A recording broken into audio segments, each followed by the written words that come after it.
Lors de l'épandage d'un effluent d'élevage, l'azote sous forme d'ammonium NH4+, pénètre partiellement dans le sol pour être absorbé par les plantes. Mais une partie de cet ammonium se transforme en ammoniac NH3 qui peut s'échapper dans l'atmosphère, c'est la volatilisation. Son impact économique peut être fort puisque 40 à 80% de l'ammoniac épandu risque de se volatiliser. Ce phénomène se produit essentiellement dans les 6 heures qui suivent l'épandage.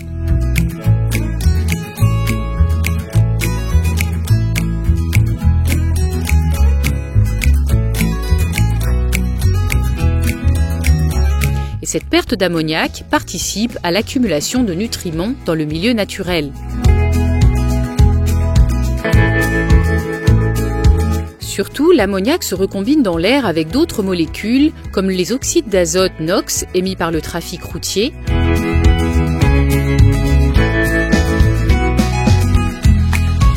et le dioxyde de soufre SO2 émis par l'industrie. Cela produit des particules fines de moins de 2,5 microns, les PM2,5, qui entraînent des affections respiratoires et cardiovasculaires.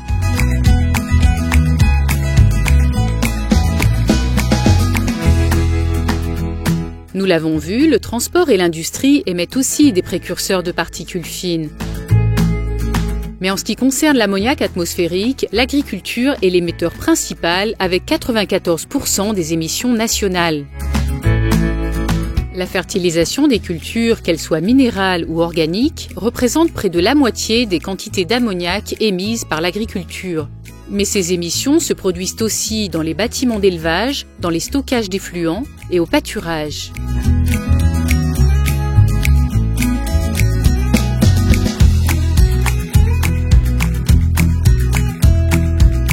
Les matériels qui vont permettre de réduire les émissions d'ammoniac au moment des épandages, il y en a 2 grandes catégories. Donc les pendillards ou rampes à sabots, qui sont pour équivalentes, qui vont permettre de réduire à peu près de 40% les émissions d'ammoniac au moment des épandages, parce qu'on dépose le lisier plus ras de sol par rapport à la bûche palette. Et puis l'autre catégorie, ce sont les enfouisseurs à dents ou à disque, qui eux, comme pour principe, vont enfouir le lisier dans le sol sur une plus grande profondeur. Et donc on limite le contact du lisier à l'air et on arrive à réduire les émissions de 80-90% des émissions d'ammoniac au moment des épandages. Alors les autres facteurs qui vont limiter les pertes ammoniacales, donc comme je dis, il y a le matériel, c'est un des facteurs, mais il y en a 3 autres qui sont le lisier en lui-même, le sol, et après c'est les conditions météo.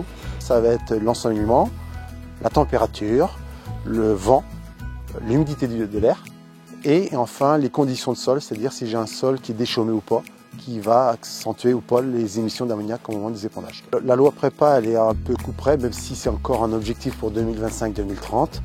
Il faut s'y préparer et faut y réfléchir dès maintenant pour être prêt dans les années prochaines, pour ne pas attendre la dernière minute, pour avoir l'équipement et le matériel nécessaire en place sur le terrain. Le surcoût du matériel est non négligeable au moment de l'achat, quand on va acheter un enfouisseur ou un pendillard, mais il faut savoir que ce surcoût de matériel est très vite compensé par les gains qu'on va faire au moment des épandages, par les gains d'ammoniac qui seront plus partis dans l'air. Donc ce sera autant d'azote qu'on achètera en moins sur le marché. En matière de fertilisation, le principe reste toujours le même, c'est apporter la bonne dose au bon moment. Et sur le plan économique, il y a 2 risques, un risque de surfertilisation, mais surtout un risque de sous-fertilisation qui peut être lié à 2 phénomènes, une mauvaise appréciation de la valeur de son produit, mais aussi des pertes importantes par volatilisation. Les pertes cumulées donc, peuvent se chiffrer entre 150 et 200 € par hectare. Et donc même si l'investissement semble important, il doit permettre effectivement de réaliser des économies par un meilleur ajustement de la fertilisation et de moindres pertes au champ au moment de l'épandage. Lorsque l'on donne une valeur économique à son produit, un lisier ou un digestat, entre 9 et 15 € du mètre cube, il faut aussi relativiser le coût de l'épandage, qui peut être compris entre 2 et 3 € du mètre cube. Et effectivement, dans ce cas-là, la délégation reste possible pour effectivement faire appel à du matériel adapté et de qualité.